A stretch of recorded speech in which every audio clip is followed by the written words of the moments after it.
मुख्यमंत्री एकनाथ शिंदे आज कोकण दौऱ्यावरती आहेत आणि कोकणात त्यांच्या सभांचा धडाका पाहायला मिळणार आहे।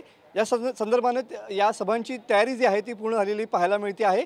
आपल्यासोबत बोलण्यासाठी शिवसेनेचे नेते रवींद्र फाटक साहेब आहेत। फाटक साहेब, तयारी पूर्ण झाली का आजच्या सभेची, काय सांगाल?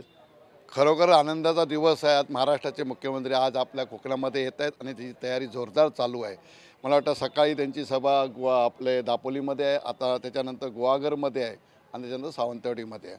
जोरदार कोकणामध्ये शिंदे साहेबांचं स्वागत होईल आणि त्याच्या माध्यमातून जे आपले शिवसेना महायुतीचे जे उमेदवार आहेत त्याच्यामध्ये आम्ही 10 दिवस या कोकणामध्ये फिरतो आहे, पण प्रचारामध्ये एवढी आघाडी घेतलेली आहे तर सर्व उमेदवार विजयाच्या उंबरठ्यावरती आहेत आणि उद्या सन्मान्य महाराष्ट्राचे मुख्यमंत्री एकनाथ शिंदे साहेब आले की त्याच्या माध्यमातून प्रत्येक उमेदवारी या विजयावरती शिक्कामोर्तब होईल असं मला वाटतं। काय सांगू शकाल, या सभा आजच्या जे सभा आहेत त्या गेम चेंजर ठरतील का मुख्यमंत्र्यांच्या साहेबांच्या? 100% आमच्या या सभा आहेत त्या सभेची गर्दी आणि येण्यासाठी शिंदे साहेबांना बघण्यासाठी लोक आणि 2 वर्षामध्ये शिंदे साहेबांनी मुख्यमंत्री असताना जी कामं केली आहेत, देवेंद्र फडणवीस साहेब असतील, उपमुख्यमंत्री अजित पवार साहेब असतील आणि ह्या 6 महिन्यामध्ये 8-10 महिन्यामध्ये ज्या योजना आणल्या आहेत त्या योजनामध्ये लाडकी बहीण योजना जी आहे आता सगळ्या गावागावामध्ये आम्ही भेटी देत असतो, त्याच्या माध्यमातून ज्या महिला सर्व जमा होत आहेत त्या लोक सांगत आहेत की लाडकी बहीण योजनामध्ये आम्हाला जे मुख्यमंत्र्यांनी दिलं ते आजपर्यंत कोणी देऊ शकलं नाही। या माध्यमातून सर्वच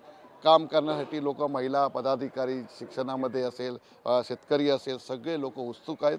कधी 20 तारीख येते आणि आम्ही मतदान करतो आहे, पण महायुतीच्या सर्व उमेदवार मला वाटतं येत्या 20 तारीखला आणि 23 तारीखला विजय होते असं मला अंदाज आहे। बहुतांश ठिकाणी कोकणामध्ये शिवसेना विरुद्ध मशाल अशी, या ठिकाणी धनुष्यबाण विरुद्ध मशाल अशी लढत आहे, त्यामुळे आजची सभा जी आहे ती गेम चेंजर ठरेल का?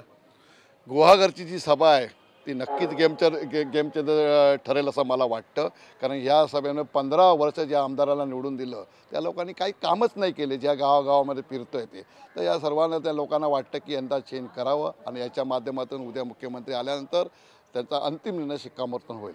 नक्कीच मुख्यमंत्र्यांची सभा या ठिकाणी नक्कीच गेम चेंजर असेल असं स्पष्ट मत रवींद्र फाटक यांनी व्यक्त केलेलं पाहायला मिळत आहे। कॅमेरामन समित गजनेसह मी मनोज डेले, TV9 मराठी, गुहागर, रत्नागिरी।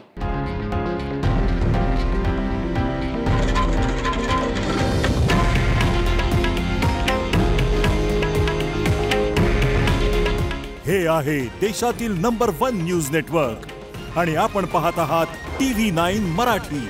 काळजी तुमची, हित महाराष्ट्राचं।